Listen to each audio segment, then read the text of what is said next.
și voi face mizerii frumoase datorită ție. Oriunde mă duc, imaginați-vă dacă 2,3 miliarde de oameni, numărul estimat al creștinilor de pe pământ în prezent, s-ar trezi mâine dimineață și ar decide să-L invite pe Duhul Sfânt să îi conducă și să permită fructului său să fie, nu doar în noi, ci să iasă din noi, atunci am putea schimba lumea. De ce să nu începem aici cu noi? Rugăciunea. Doamne Iisuse, avem nevoie de ajutorul Tău, avem nevoie de ajutor. Deci, chiar acum, în acest moment, Duh Sfânt, vrei să ne umpli acum. Avem nevoie de o reumplere cu răbdarea, bunătatea și bunătatea Ta, astfel încât oamenii pe care îi întâlnim în fiecare zi pot experimenta harul Tău, viața Ta, încurcăturile frumoase pe care le facem pentru a-i vedea luminându-se și venind la credință, pentru că ei o văd în noi. Nu pentru că suntem perfecți, ci pentru că Te scurgem. În numele lui Isus. Amin. Bridge Church Fredericksburg, pastor Jimmy Pruitt, noiembrie 13, 2022. Mai mult unde foamea noastră întâlnește promisiunile lui. Galateni 5, 22-23 NIV. Fidelitate, blândețe, autocontrol. Cu toții avem nevoie de ajutor chiar acum. Mulți pastori din America suferă și sunt gata să renunțe la slujire. Dintre aceștia, unii au avut chiar gânduri de sinucidere. Dar noi toți suntem membri ai trupului lui Hristos, ceea ce înseamnă că toți avem o mare valoare. Isus ne-a prețuit suficient încât să își dea viața pentru noi, să își verse sângele pentru noi și a dat trupul pentru noi. El ne prețuiește, îi pasă de noi și ne iubește suficient încât să spună: sunteți atât de importanți, îmi dau viața și, când voi învia, vă voi da o viață nouă. Cu toții, suntem oameni care au fost chemați de Isus. 1 Ioan 2, 27 SV. Dar ungerea pe care ați primit-o de la El rămâne în voi și nu aveți nevoie ca cineva să vă învețe, ci, după cum ungerea Lui vă învață despre toate și este adevărată și nu este minciună, exact așa cum v-a învățat, rămâneți în El. Lucrurile sunt scrise pe inimile noastre, avem Duhul Sfânt al lui Dumnezeu care trăiește în noi, avem persoana Duhului Sfânt, aceeași prezență a lui Dumnezeu care plutea deasupra apelor în Geneza 1, când pământul era fără formă, gol, același Duh care a adus creația la existență, trăiește în noi. Suntem atât de binecuvântați. Cu toții am primit, nu numai darurile Duhului Sfânt, ci și să purtăm, să ținem, să conținem, să purtăm și să exemplificăm roada Duhului Sfânt. Am vorbit despre dragoste, bucurie, pace, răbdare, bunătate și bunătate, iar astăzi vom discuta despre credincioșie, blândețe și autocontrol.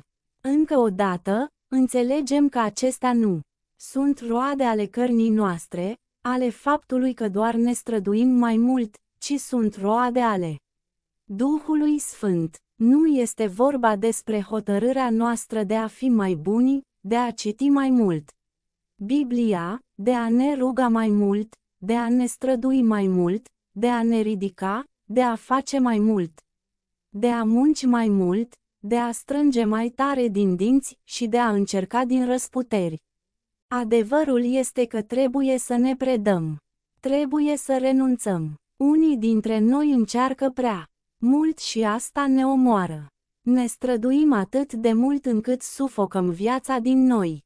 Ne ținem atât de strâns pentru că nu vrem să o pierdem, așa că ne ținem și mai strâns.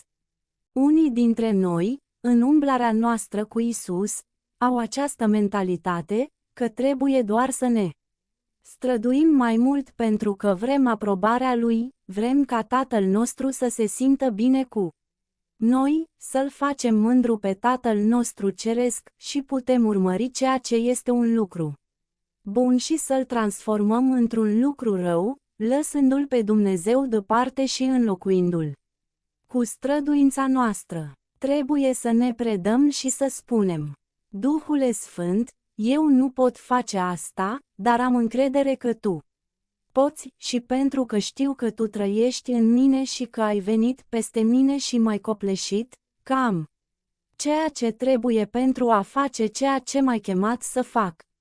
Și nu o putem face dacă încercăm cu forțele noastre proprii.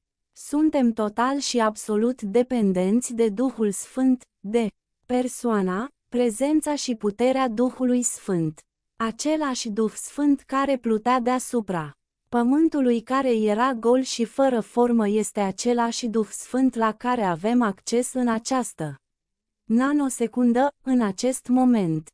Cel Mare trăiește în noi și este aici să ne ajute, iar ajutorul este aici chiar acum. Ajutorul, Duhul Sfânt, este aici pentru tine, nu ești singur și în ziua în care te simți cel mai singur. Înțelege și amintește-ți prin credință că nu ești singur, nu ești niciodată singur. El a promis că nu mă va părăsi niciodată, nu mă va părăsi niciodată.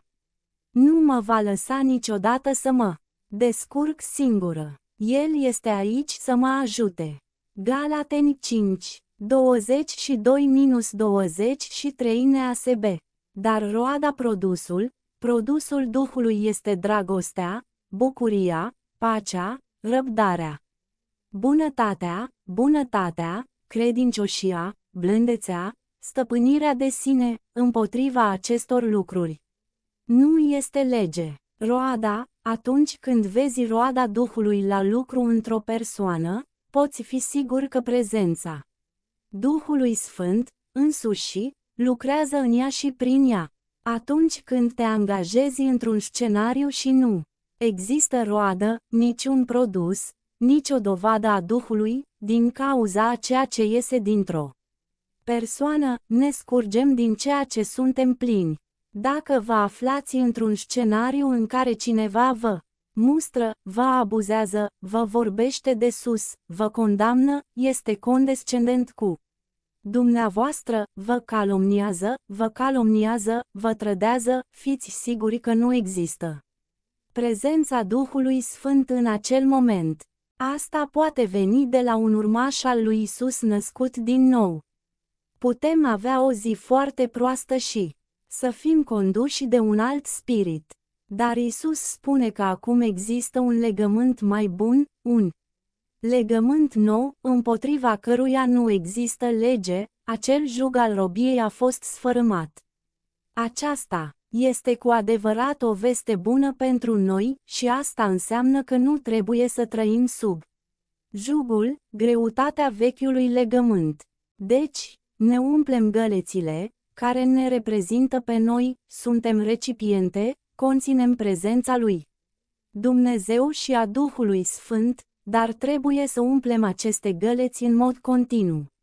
Scriptura spune: și nu vă îmbătați cu vin, în care este exces, ci umpleți-vă continuu sau mereu umpleți-vă cu Duhul. Efeseni 5, 18 KJV. Trebuie să rămânem plini, dar unii dintre noi sunt rupți, nu-i așa? Unii au crăpături, găuri, dar iată vestea bună, atunci când ne scurgem din crăpăturile și găurile noastre, Duhul Sfânt ne umple continuu gălețile în mod continuu. Suntem umpluți cu El, cu fructul Său, cu prezența, persoana și puterea Sa. Dragoste 1 Corinteni 13 SV. Deci acum credința, speranța și dragostea rămân, acestea trei, dar cea mai mare dintre ele este dragostea de tipul lui Dumnezeu. Bucurie. Neemia 8, 10 SV. Apoi le-a zis: mergeți pe drumul vostru, mâncați grăsimea și beți vin dulce și trimiteți porții. La oricine nu are nimic pregătit, pentru că această zi este sfântă pentru Domnul nostru. Și nu vă Întristați, căci bucuria nu doar un sentiment, ci o stare de a fi, o mentalitate, o atitudine. Domnului este tăria voastră. Pace. Romani 15. 13 NIV. Dumnezeul speranței să vă umple de toată bucuria și pacea pe măsură ce vă încredeți în El, astfel încât să vă revărsați peste tot pe unde mergem, toți lucrând împreună pentru a crea. Revărsarea, scurgerea, crearea de mizerii frumoase cu speranță prin puterea Duhului Sfânt, prezența lui Dumnezeu în tine, care se scurge din tine și se revarsă din tine, astfel încât oricine vine în spatele tău sau care se află în apropierea ta este stropit, se face o mizerie pe el și nici măcar nu-și dă seama. Răbdare. Romani 12. 12 NIV. Fiți bucuroși în speranță, răbdători îndelung răbdătorii, capacitatea de a suferi mult, de a îndura mult în necazuri, credincioși în rugăciune. Bunătate. Romani 2. 4 NIV. Sau disprețuiești bogăția bunătății, îngăduinței și răbdării lui, fără să-ți dai seama că bunătatea lui Dumnezeu este menită să te conducă la pocăință și să ne schimbe părerea despre păcat și lume. Bunătate. Matei 12. 34 NKJV. Pui de vipere, cum puteți voi, fiind răi, să vorbiți lucruri bune? Căci din belșugul inimii vorbește gura, un pom bun produce roade bune. Fidelitate. Matei 25. 21 SV. Stăpânul său i-a zis: bine, slugă bună și credincioasă. Ai fost credincios, vrednic de încredere, stabil, fiabil,